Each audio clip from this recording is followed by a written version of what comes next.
น้ำมันพืชเอาให้เบิ่งเด้อแกเอาให้เบิ่งให้มันเบิดมียาสีฟันมีเกลือนี่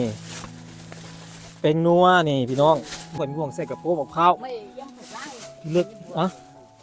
อันนี้เอาเข้าไปไว้ให้แม่เฒ่าเจ้าเอาไว้เย็นมาก็เย็นด้วยเนาะเย็นมาโหเย็นด้วยบางเทื่อค่อยอาจจะได้มาอีกบางเทื่ออาจจะได้มาอีกอาจจะได้มาอีกอันนี้มันต้องประกอบแต่บนตัวมันถึกแดดเบิดมือได้จับไว้น้องเหมยไม่ยิ้มเยอะวัวโดกันไหนว่าสายโอ้ยตัวเนี้ยเอาขึ้นหันใครเนี่ยแต่คนนี้ล่ะวะมาน่ะได้เรื่องได้ราวได้บนโตเซเติ้ลมาพี่เจ้าหันมาหาไอ้พี่มานี่มันยัดลุยแม่เป็นไรจะอายุจักปีละเจ้าน่ะนะ12 ปีไอ้ว่าภาษาลาวเจ้าก็เข้าใจอยู่ป่ะเจ้าไปใส่มาไปให้มาไปเฮ็ดหยังอยู่ให้ไปตีเขาของพี่น้องบ่หรือว่าของผู้ใดไปรับจ้างบ่รับจ้างไทยหรอรับจ้างแล้วว่าไปรับจ้างบ่ไปนำพี่น้องก็รับจ้างไปนำพี่น้องแต่ว่าพี่น้องหาไปต่างช่วยเหลือ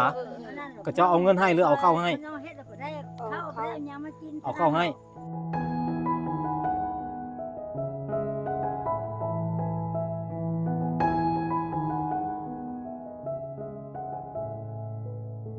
ให้น้องนี่พาไปเดี๋ยวสิฟังเพลงบ่ก็จะฟังเพลงว่าสิป้าไว้ดิสิกินไว้ดิบ่ได้ใส่แล้วก็เจ้าสิเสื่อมได้เลยเปิดฟังได้เลยเด้อไม่พี่น้องเดียวว่าตัวจะพาพี่น้องไปขึ้นไปเทิงกันพี่ยังไงพวกข้าเจ้าก็อยู่เทิงนี่เครื่องคล้องนี้เอารวมอย่างพี่ได้เอารวมพี่เมื่อไหร่ยังมีนะมุงเม่นแหละมุงแล้วก็จานถ้วยบวงเป็นยังไงแล้วก็เป็นโซดาซิลแล้วก็มีไวแล้วก็ข้าวสารกับปลากระป๋องแล้วก็กับเครื่องยุ่งเครื่องใส่นี้เลยพี่น้องพวกนี้นี่ก็จะเป็นเสื้อผ้านี่ก็จะเป็นผ้าห่มนั่นเองครบแล้วป่ะไปน้องเมยน้อยเนาะเหี่ยวเครื่องเหี่ยวของซอยไอ้เด้อเจ้าน่ะเจ้าเสียเอาอันใดเจ้าเอาได้โอ้นักดินี่ได้โอ้บักหนังนักวันนี้เนี่ยจะต้องซอยอ้ายได้เดี๋ยวสาวในไปน้ำบะโอเคดีมาก very good อันนี้เสื้อผ้าเนี่ยไอ้บอกว่ามีเจ้าบอสันไอ้ก็เอาตัวเอาของผู้หญิงมาให้แหละมีแต่ตัวเท่ๆน้องตัวเนาะไอ้แกกล้องเหมือนนี่นะเอ้ามึงรู้แบก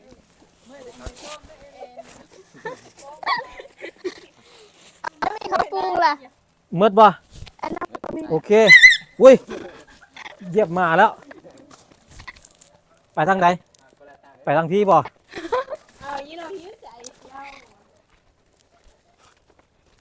ไปก็เด้อพี่น้องคนที่ย่างก้อนนี่ก็คือน้องเมยน้อยเป็นหลานเอื้อยของเจ้าบ่แม่นแม่ของเจ้าเป็นเอื้อยกกแต่จะเป็นลูกสาวกกแม่ของน้องเมยน้อยนี่ทิ่มเล่าไปตั้งแต่อายุปีกว่าพี่น้องเลยไปอยู่ไซยะแล้วก็ต่อมาแล้วก็ไปอยู่เมืองไทยเอาผัวอยู่เมืองไทยก็ได้ลูก2 คน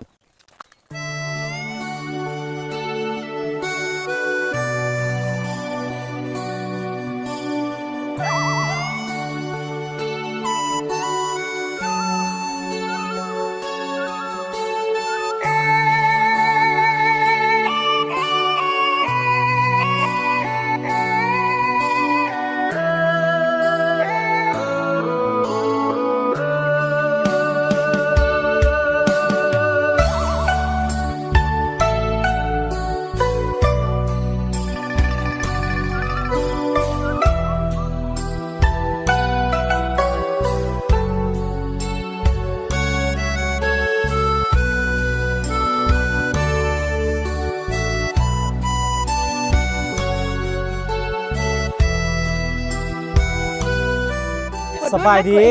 สบายดี คนยังบ่ฮู้จักชื่อเจ้าเลยแม่เฒ่าเจ้าชื่อหยัง อยู่ไหน ชื่อใน ในหยัง ไหนเชียง ในเสียงผู้นี้ได้ชื่อหยัง เวยเจียม เฟยเจียมเนาะแม่เฒ่าเฟยเจียม อันนี้เวยน้อย เหมยน้อยเนาะ ลานมันอันตัวเนี้ย หลานผู้นี้ อืม เป็นลูกของลูกสาว ลูกสาว แม่ของเรานี่เป็นลูกสาวเจ้า ลูกสาวกก แล้วเจ้าเราเลี้ยงเราตั้งแต่ยังน้อยพุทธก็ซ้ำกับลูกแล้วเนาะนี่แม่เจ้าเราอันสิป้าสิทิมเจ้าก็ยากก็บ่ต้องไปเครียดไปสร้างให้เราดอกอย่างน้อยเรากับแม่เฮาบ่มีเรากับบ่มีเฮาแม่นบ่แม่เฒ่า แม่น แล้วคนที่เจ้าบ่ต้องคนที่เจ้าบ่ควรป้าควรทิมบ่ควรลืมบุญลืมคุณก็คือผู้นี้เพราะว่าผู้นี้เราเป็นคนเลี้ยงเจ้าให้เจ้าใหญ่มาแต่ว่าแม่เจ้าน่ะเราอยากเราอาจจะมีเหตุผลของเราบ่ต้องไปเครียดไปสร้างเรา บ่มีแม่นี่แท้เพิ่นก็บ่สั่งเยอะแลแม่หรอกเกิดมาป้าอยู่นี่แม่หรอกไปไทยไปเฮ็ดเลี้ยงแล้วเอาปัวอยู่ไทยพุ่น ตามที่ค่อยเว้ากับเจ้าค่อยสิซื้อเครื่องซื้อของมาให้ค่อยซื้อมาแล้วมื้อนี้ฮะค่อยบ่ได้ตัวค่อยเว้าอีหลีเด้อค่อยเว้าแท้เด้อนี่อันนี้ข้าวสารข้าวไหม้เด้อนี่เด้อข้าวไหม้เลยข้าวหากะ4แล้วก็เอามาให้เจ้าเลย14โลอยากได้15โลแต่ว่ามันบ่ได้แต่14แล้วก็มีผ้าห่มแล้วก็มีขนมไข่เด้อเอาไว้กินแล้วก็มีมุ้งนี่มีมุ้งไว้กลางนอนโอ้โหมีกระเทียมน้ำมีปลากระป๋องน้ำเด้ออันนี้เป็นอย่างอันนี้อันบ่วงอันนี้เกินหรือว่าเกณฑ์แม่นบ่ บ่วง เกณฑ์ก็ได้เนาะ กินก็ได้ เกณฑ์ไม่เกณฑ์ ไทยผู้สร้างบ่ไทยผู้สร้างก็เอิ้นแต่กิน แม่นไทยภาษาเกินเกณฑ์ที่เจ้าเอิ้นเกินบ่ เออ อันใกล้ที่เจ้าเอิ้นแจแม่นบ่ อืม ใกล้ก็เจ้าเอิ้นแจได้แต่ทางภาษาไทยภาษาเขาเอิ้นอันใจแม่นบ่ เขาเอิ้นใจได้อันภาษาแบบเมียนลงเขาบางเลยเอิ้นแจเนาะใกล้เนาะเกณฑ์นี่ก็เอิ้นเกินนี่มีถ้วยแล้วก็มีจานเด้อแล้วก็มีเกินนี้แล้วถ้วยมี6ใบจานมี6แม่นละแล้วก็มีแผงโซลาร์เซลล์นี่ค่อยสิมาติดตั้งให้เลยนี่เอาไว้แบบเมื่อใดไฟฟ้าดับก็ตายได้นี่มันหุ่งนี่บนตัวเนาะบนตัวสำนานเรื่องนี้เนาะนี่อันนี้เสื้อผ้านี่แกะเบิ่งดูเสื้อผ้านี่เสื้อผ้ากันหนาวของเล่าก็มีของอันผู้เฒ่าเป็นทรงเอามาให้เด้อแล้วก็มีเสื้อของอันน้องอันโลหันแล้วก็น้องอูจันหันบ่เห็นเนาะ อุจันไปให้บ่มาเทื่อ เสื้อนี่ มับ่ฮู้ เสื้อนี่มันเป็น แม่ก็บอกแล้วผู้นี้ไปเฮ็ด นี่ให้เอาไว้ให้เรานุ่งเห็นเราใส่เสื้อแดงตั้งแต่มือค่อยมามื้อนี้ก็ยังใส่สีแดงอยู่เราคือสิมักสีแดงคนเมียนมักสีแดงเนาะคนเมียนมักสีแดงกับ เอาดอก สี ได้กินแต่โจ้ สีอันนั้น บ่พูดมาแหสิแห มีแฟบน้ำนี่ เออ ใส่เป็นเดือนพุ่นแหละมีน้ำมันพืชเอาให้เบิ่งเด้อแกะเอามาให้เบิ่งให้มันเบิด เดือดเกีย มียาสีฟันมีเกลือนี่เป็นนัวนี่พี่น้องมีไม้สีแก้วถูแก้วมีสบู่นี่ครบอันนี้เป็นอันนั้นให้เดี๋ยวให้เพิ่นโตเป็นคนติดตั้งให้เพราะว่าผู้นั้นเราสำนาญเรื่องนี้ค่อยบ่ค่อยฮู้จักปานใดหรอกอันนี้นะ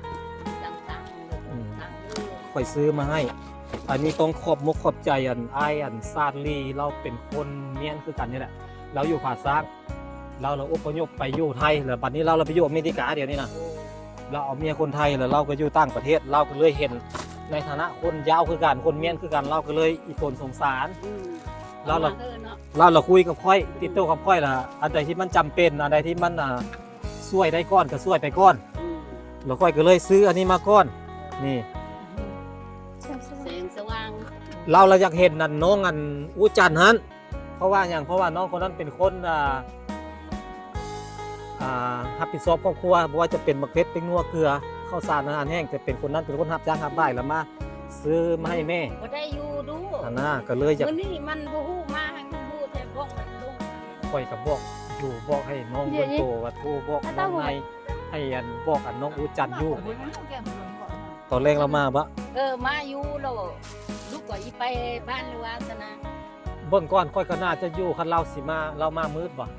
บ่มืดปานใดเขาก็โทรมาติดอยู่พี่น้อง ประมาณ5 โมงเนาะ แรงมันนึงมันก็อีมา เอาเจ้าเอาเข้าไปไว้ในเงินไป เดี๋ยวมัน เอาขนมนี่เอามาปั่นกันกินก่อนนี่มันหลายคนโพดนี่นะ เพิ่นก็มาเบิ่งเนาะ อืมมายืนเบิ่งบ่ให้กินมันบ่คือได้เนาะค่อยก็บ่แม่นคนแนวนั้นได้ไม่เท่าเลยฮะ แม่นแล้ว ค่อยเป็นคนใจดีไม่เท่าเป็นคนมัก แรคนใจดีแล้ว เป็นคนมักช่วยเหลือแบ่งปัน แม่นคนใจดีแท้บ่มาช่วยได้หรอก เห็นแล้วก็คิดเห็นค่อยก็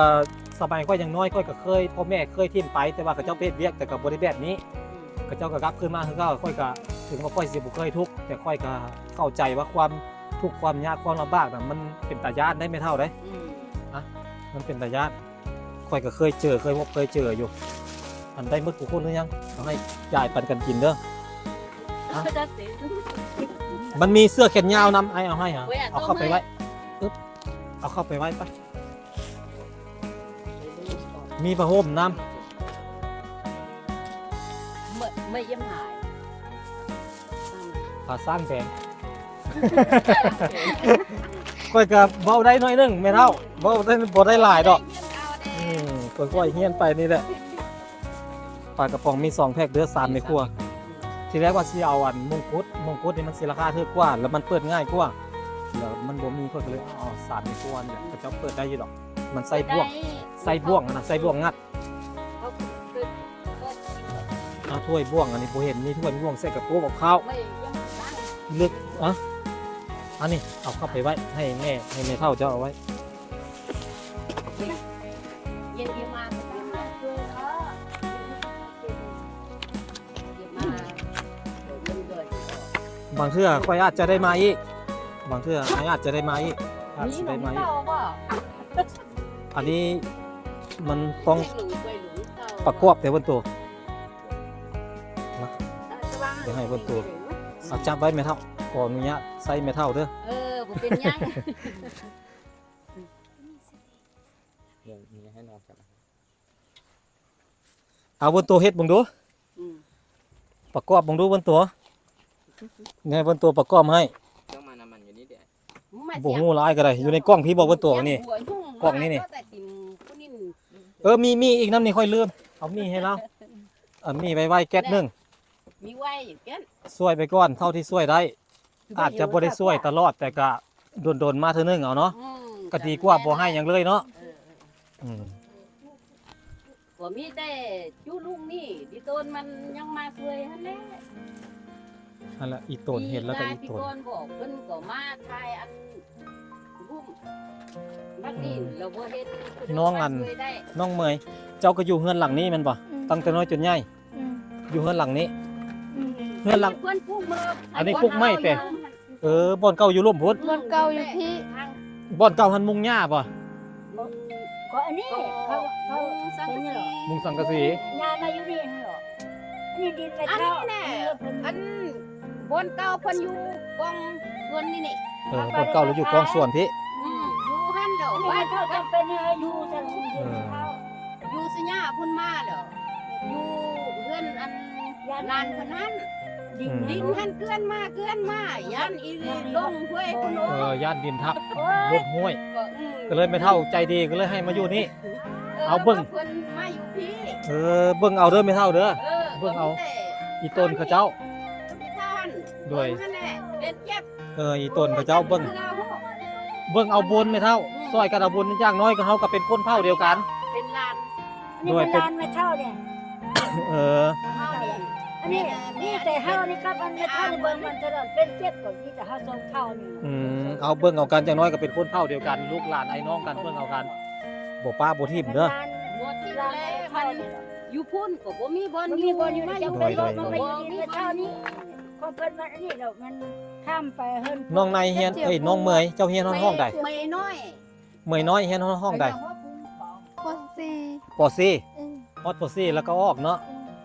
Bia này piao mình giết của tu nha nha. เฮ็ดกะเหยี่ยบ่นายน่ะ Giết cái nhá. เฮ็ดกะเหยี่ยปุยหยุดแน่ Cái này của เฮ็ดได้ เฮ็ดปุย cũng mà cha cha. น่าชาดีก็มาทาน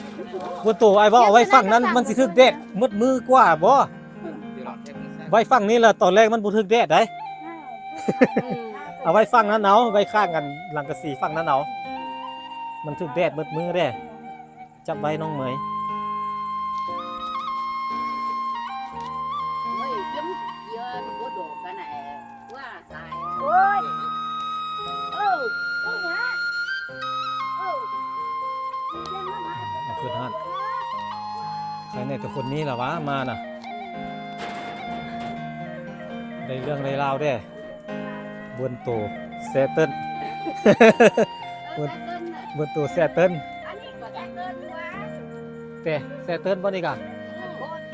Cái thao này của cái xe tên. แต่ Nó làm nó cái nhà. แซเติ้นมาเลยเนาะ Ồ, xe tên mất.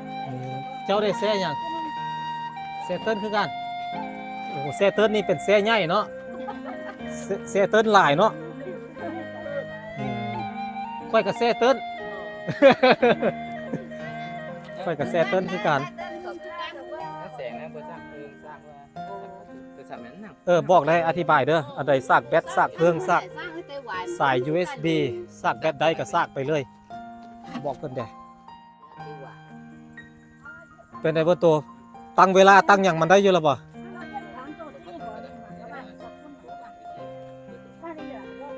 เอา สิให้เปิ้ลนี่หรอนี่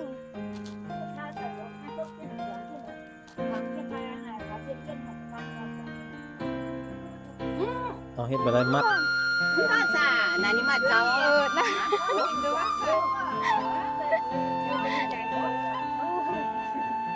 นี่ก็เหล่ากะเหยี่ยนำกันนะ Quân ini di nusun di ruam dosa.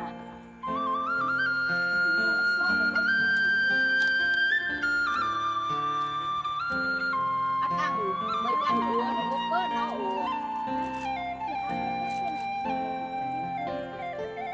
Enggak no. Yang pun jadi yang ดีแท้ละมัดไว้ตัวอันตากแดดฮะยานฝนตกมาละมันลมพัดปิว เฮ็ดกะเหยี่ย ดีที่เราเอาเสือกมัด เดี๋ยวเบิ่งติดตั้งข้างในก่อน Thang pun punya này. เขียนเห็นกันนะก็ได้สิได้ก็จะโทรให้ ตัว กัน กำลังจัดแจงเด้อเนาะกำลังเฮ็ดแผงโซลาร์เซลล์ให้กับ เอา เจ้า อ้วนก็เฮ็ดกระสัง เอาซาดมาพี่บ่ดีกว่าบ่ตัว สิกินเพิ่ม มัดแล้วนั่นบ่นี่เด้น้องคนนี้เลยที่เราเป็นพิการก็ได้สิตกเลยได้นี่ Gua dah dah nak. ยับขึ้นได้เอาดึงขึ้นได้ สั่นบ่สั่น ก็ บ่ ก็ไปตุ่นนะพี่น้องเนาะ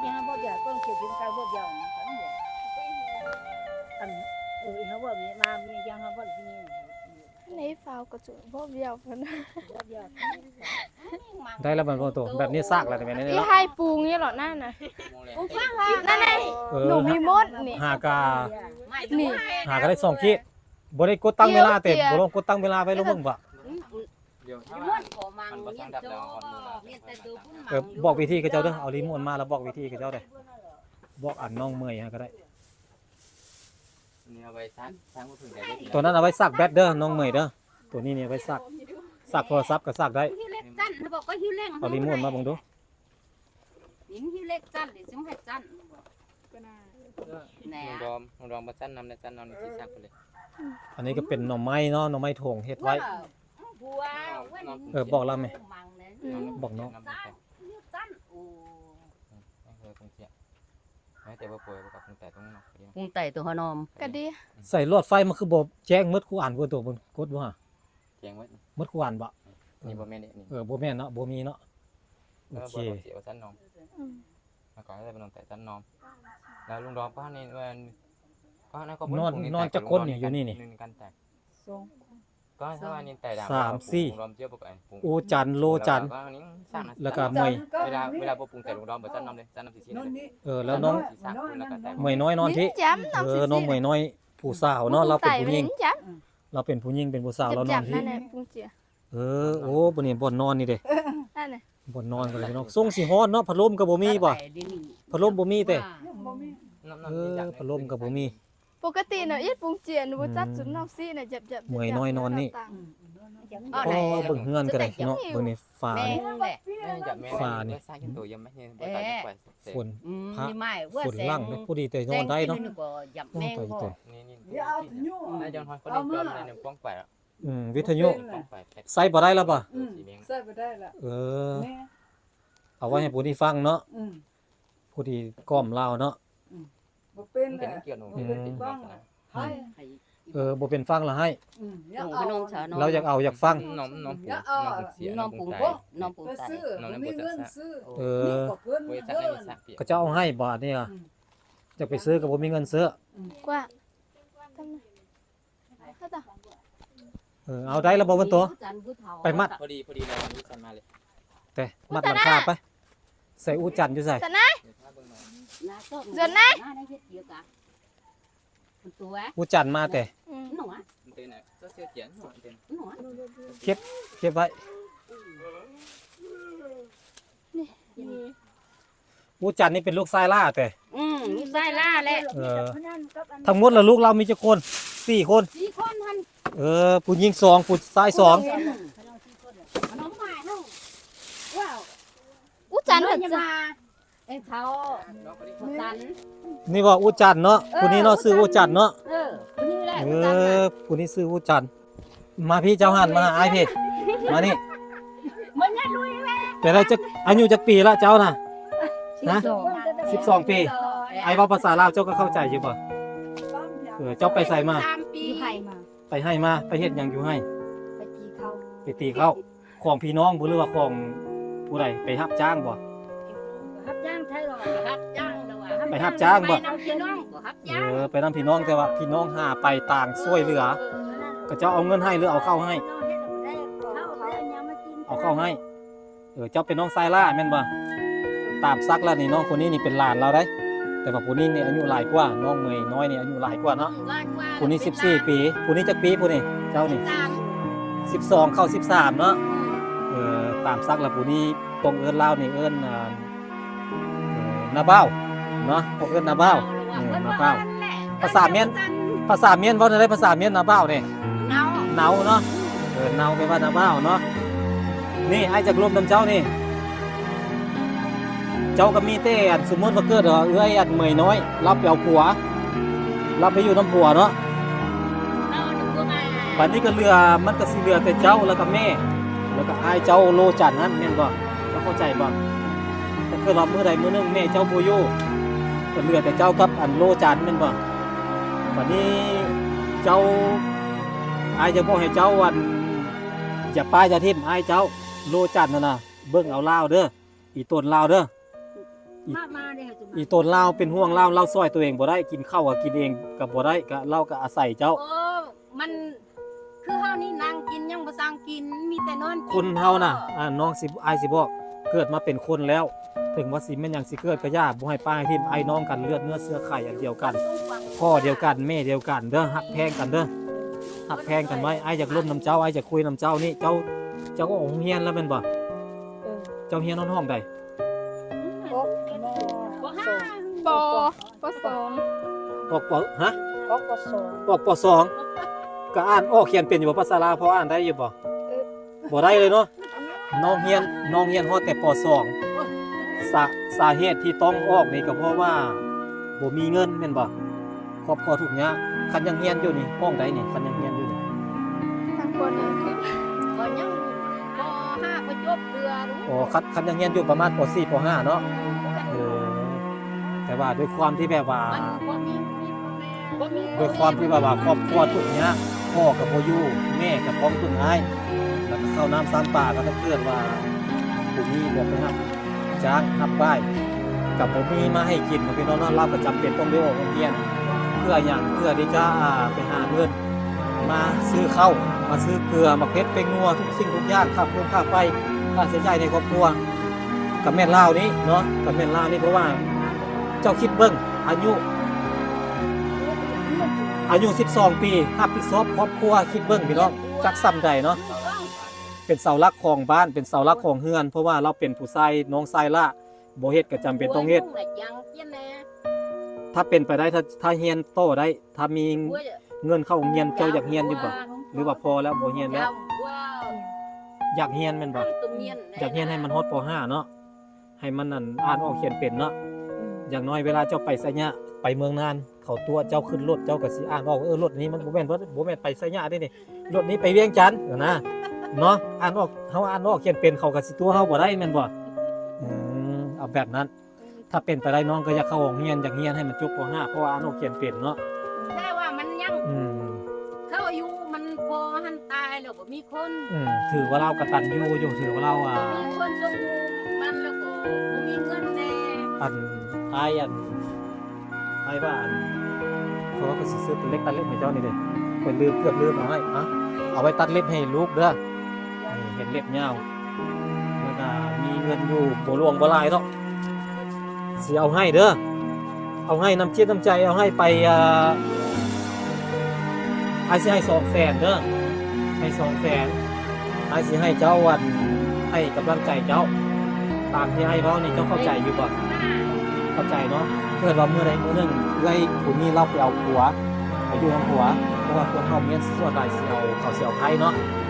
น้อยนักที่สิเอาเคยเข้าเฮือนบ่ค่อยมีแล้วแม่มื้อใดมื้อหนึงแม่เจ้าจากไปเราบ่นมื้อสนไม่เท่าสาธุอย่าให้บ้าด้วยเกิดว่าเราบ่อยู่เหลือแต่เจ้ากับอ้ายเจ้าหั่นน่ะอ้ายเลยอยากเว้ากับเจ้าอยากร่วมกับเจ้านี่อย่าป้าอย่าทิ่มลาวเด้อหักเพลงลาวเด้อถึงว่าเจ้าเสี่ยวเมียมาอยู่ก็ตามเจ้าต้องเลี้ยงลาวเด้อเบิ่งเอาลาวเราเป็นอายเจ้าเด้อเราช่วยเหลือตัวเองบ่ได้บ่ถ้าเกิดว่ามื้อใดมื้อหนึงเจ้าเอาเมียปึ๊บเจ้าทิ่มป้าลาวเจ้าบ่เอาข้าวเอาน้ำให้เรากินเราก็นอนท่ามือตายเพราะว่าเราบ่มีคนเบิ่งเด้อันเราเป็นอายเจ้าเราเกิดมาเราก็บ่อยากเกิดมาแบบนั้นดอกถ้าเลือกได้น่ะแต่ว่าโชคชะตามันเฮ็ดให้เราเป็นแบบนั้นเด้อเจ้าอย่าป้าอย่าทิ่มเราเด้อฮักแพงกันเด้อไอ้น้องกันเด้อเอาไอ้ให้เจ้าเด้อดูเลยเอาขอบใจแบบนี้ขอบใจเนาะสู้ๆเด้อเป็นกำลังใจให้อย่าท้อเด้อไว้ไอ้สิมาหาอีกเด้อไอ้สิมาเล่นน้ำอีกไอ้เจ้าอาจจะบ่เคยเจอไอ้แม่นบ่เจ้าวันสิเห็นแต่เมืองน่านแล้วก็คนในหมู่บ้านนี้ก็เจ้าก็สิยิบยื่นแป้งปันให้ลูกมันก็บ่ได้หมายความว่ามันสิใจร้ายกับเจ้าตลอดยังมีคนที่ใจดีก็คืออ้ายนี่อ้ายก็อยู่แต่แขวงขมวนอ้ายก็ยังมาเจอเจ้าอ้ายก็ยังไปซื้อข้าวให้เจ้าซื้อเครื่องซื้อของให้เจ้าแล้วก็เอาเงินให้เจ้านำเด้อมันยังมีสิ่งที่มันดีๆเข้ามาอยู่เด้อเจ้าบ่ต้องท้อเด้อมันยังมีสิ่งดีๆมาเข้ามาเด้อ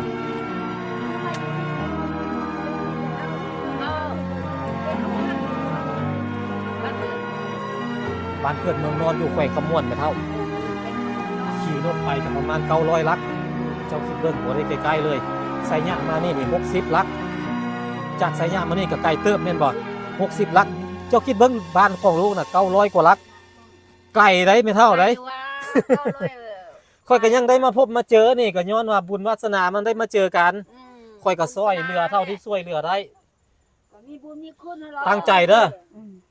สู้ๆเด้อ เพิ่นก็ได้บุญได้คุณ เอา2 นิ้วมึงดูเอาเฮ็ด2 นิ้วแบบนี้มึงดูเนี่ย2 นิ้วแบบนี้นี่สู้ๆนี่ก็ โอเคเนาะเอา เดี๋ยวนี้ลูกมาสวยครับเพิ่นมื้อหน้าลูกก็ได้หลายกว่านี้ สาธุไม่เท่าไหร่ขอให้สมพรปากถ้าค่อยห้างค่อยมี ได้เงินได้คำ ถ้าค่อยห้างค่อยมีถ้าค่อยมีหลายกว่านี้ค่อยก็สิซอยให้หลายกว่านี้ค่อยเป็นคนที่แบบว่าบ่ขี้ที่เป็นคนที่แบบว่ามี10มีเถอะเด้อ กับปานให้การกิน อันนี้ก็ยังมีบุญมีคุณเด้อลุงเอ้ย ไม่เท่าข้าวถ้วยนึงคันค่อยกินคนเดียวค่อยก็สิอยู่ได้คนเดียวค่อยน้องคนนี้ค่อยบ่แบ่งให้เรากินเราก็สิตายแต่เกิดว่ามีข้าวถ้วยนึงค่อยกินครึ่งนึงให้เรากินครึ่งนึงเราก็อยู่นํกันไปนํค่อยไปได้ต่อได้อีกแม่นบ่นั่นน่ะก็คือแบบนั้นค่อยสิเป็นคนมักแบ่งปัน ลุงหั่นดิต้นซาดหั่นแหละมา เกิดว่าคือแบบว่า สวยครับเพิ่น ค่อยกินข้าวแล้วคนนึงนั่งเบิ่งนี่ค่อยเฮ็ดบ่ได้ค่อยต้องยืนค่อยต้องให้กินนํกันให้มันสิเป็นปมมันน่ะเอาตามนั้นล่ะพี่น้องอันนี้ก็บ่เพิ่นก็ได้เฮ็ดหน้าที่ของบ่เพิ่นจบแล้วเนาะเอาไว้บ่เพิ่นสิกลับมาใหม่กันเล็กๆน้อยๆอาจจะบ่หลวงบ่หลายสำหรับทุกคนที่เฮ็ดเนาะแต่สำหรับกับเจ้านี่หลายบ่เจ้าคิดว่าหลายอยู่บ่อ้ายไม้นี่ หลาย บ่เคยได้แม่นบ่เคยมีเนาะ ถือว่าหลายเนาะ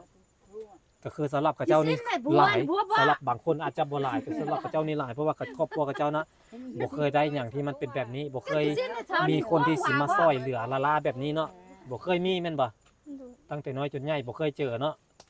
กับมื้อนี้ก็เป็นถือว่าเป็น บุญ บุญ บุญมี บุญวาสนาเฮามาเจอกันเนาะ ดีโพดและยังเจอกัน หักแพงกันเนาะ อืม ข่อยก็เป็นคนลาวเด้ เออ แต่ว่าข่อยก็ได้มาเฮ็ดบุญเฮ็ดนำหยังกับคนเมียนนี่นำคนสุนเผ่านี่ก็ถือว่าเป็นบุญของข่อยแม่เฒ่า อืม ข่อยก็บ่ได้คิดเป็นอย่างอื่นเนาะถือว่าเป็นวาสนาต่อกันเนาะ อืม ตามนั้นถ้าช่วยเท่าที่เฮาช่วยได้ช่วยแล้วเฮาสบายใจช่วยแล้วเฮาบ่ได้เดือดร้อนเฮาบ่ได้เป็นทุกข์ แล้วก็มีบุญมีคุณ แม่น เนาะลุงเอ้ย เฮาข่อยคือข่อยเมื่อคือข่อยช่วยเหลือไปแล้วนี่ข่อยบ่ได้คิดเสียดายเด้ เพราะว่าหยังเพราะว่าข่อยให้ไปแล้วก็คือข่อยสบายใจแล้ว เออ ข่อยมีความสุขแล้ว อืม ข่อยบ่ต้องไปเอามือใกล้หน้าผากว่าโอ้เสียดายเด้กูไปซอยคนนั้นคนนี้ข่อยบ่คิดข่อยบ่แม่นคนแบบนั้น อืม ซอยไปแล้วก็คือเฮาสบายใจเฮามีความสุข ไปแล้วก็คือว่ามีพี่ แล้ว มีน้อง แม่นแล้วการใช้ชีวิตของเฮาก็สิบ่ทุกข์ อืม บ่เป็นทุกข์แม่เฒ่าสิเป็นแบบนั้น บ่ทุกข์หรอกคัน บ่ทุกข์ใจบ่ทุกข์กายบ่ทุกข์หยังเฮา เสื้อดาว บ่มี ด้วย ใจแหละ เต็มหัวเต็มตา ดีใจนั่นแหละ มีบุญมีคุณก็ เงินนี่เจ้าสิเฮ็ดแบบใดเอาให้แม่บ่หรือว่าแบบ อ ใด อกกันป่วย เอาให้แม่เนาะข้าวสารข้าวสารที่อ้ายเอามาให้เป็นข้าวไหม้เด้อข้าวหน้าอ้ายนี่แหละสีแล้วอ้ายก็เอามาให้เลย14โลทีแรกว่าสิให้15โลแต่มันบ่ฮอดได้แต่ เดี๋ยว 14 เดี๋ยวว่าเงียบเบียดสิ โอเคเนาะตามนั้นเนาะเอาสบายดี สบายดี สบายดีเด้อไม่เท่าเด้อสบายดีเด้อแดง บ่น่ามายามแท้ มักแตงเอา กิน บ่ พาไปนะ แรงจริงแปลว่าขอบใจเนาะ อืม สบายดีแปลงอ่อนเนาะเอาแปลงอ่อนเด้อไม่เท่าเด้อ บ่ แปลงอ่อนเมียนมัวต้อยเด้อ แม่เท่าแป้งอ่อนก็ลูกหันแป้งอ่อนคือ แปลงอ่อนเด้อเอา ไป ไป เสด็จก็ ไปเฮาเมื่อเนาะบัดนี้เดียวให้อัน มันยัง น้องเบิ่นตัวเพิ่นมัดอันนั้นให้ก่อนเบิ่นตัวสูงได้หายังมาใกล้เพิ่นมั มา ด เบิ่งมายามเด้อ โดย นี่แต่แม่เท่านะครับทรงเท่ามาเบิ่ง ฮะ มักถั่ว เอาให้อ้าย เออ อันนี้บ่แม่นเจ้าเอามากินบ่ บ่แม่เราอยู่หั่นอยู่ เก็บอยู่ส่วนนี่นะ เอามากินหรือว่าเอามาขาย บอกเก็บอยู่ส่วนนี่นะไม่เท่าโลก เก็บเอาอยู่ส่วนนี้ ลายนี่ นี่ฟังตะตะ เจ้าเก็บมานี่เจ้าสมมุติถ้าเกิดว่าค่อยบ่มานี่เจ้าเซ็ดอะไรเอาไว้กินแม่นบ่ เพิ่นได้ยินว่าลุงหันมาแล้ว จักว่าตับจะได้คนบ่ อ๋อเราฮู้แล้วฮู้แล้วว่าค่อยมา เพิ่นบอกว่าลุงหันมาแล้วเพิ่นยังเก็บมา เอาขอบใจหลายๆเด้อ เนี่ย ถ้าคอยเจ้าอยู่ดีมีแห้ง เอามันแตงนี่ไปน้ำแดง บ่เป็นหยังไม่เท่าค่อยก็ดีใจละซ้ำนี้ค่อยก็มีความสุขละค่อยช่วยเหลือแบบนี้ค่อยบ่ได้อยากได้หยัง ลูกไปสู้ว่าวเนี่ยนะ เพียงแต่ว่าสิเจ้าอันมีจิตใจอยากแบ่งอยากปันอยากให้ค่อยนี่ค่อยสาธุค่อยดีใจไม่เท่า เอามันแตง ค่อยมีความสุขแล้ว ไปลองเบิ่งแซ่บบ่แซ่บบ่ เอาซะเอารักษาน้ำใจเด้อ บ่เป็นหยัง โดยเอาบอกค่อยก็สิบ่ปฏิเสธถ้าเจ้าให้ค่อยก็สิเอาแต่ว่า โดยเอาขอบใจหลายๆขอบใจหลายๆได้หมักแตงนิดนึงแล้วก็ได้หมักทั่วถุงนึงพี่น้องหมักทั่วนี่หมักทั่วพื้นบ้านเด้นี่หมักทั่วพันธุ์ ไม่สุด ห ด มัก อ ทั่วน ผู้ยาวเนาะ ไม่โดน หมักทั่วเมียนนี่ นี่ เอา ทั้ ไว้ งนายเนี่ย เอาไปตำกินตำใส่มะกอกเนาะแซ่บขนาดเลยนี่ มังนาว ข่อยมักเด้ ข่อยมักปิ้งปลาเนาะกินกับปิ้งปลาได้ละโอเคกลับก่อนเด้อโดย ไปเดี๋ยวจะสิ้นไม่ไป โดย โอเคเนาะพี่น้องเนาะเดี๋ยวนี้นั่นบาโตก็พาพี่น้องเข้าไปเอาเครื่องคล้องให้กับครอบครัวที่ตามพี่น้องได้เห็นไปบางกีนั่นเองวันนี้นั้นเดี๋ยวนี้นั้นก็ใกล้สิค่ำสิมื้อแล้วเดี๋ยวบาโตก็จะได้เดินทางกลับบ้านแล้วเนาะพี่น้องเนาะเดี๋ยวเป็นยังไงก็เอาไว้เจอกันอีพีหน้าพี่ยังไงสำหรับมื้อนี้สบายดี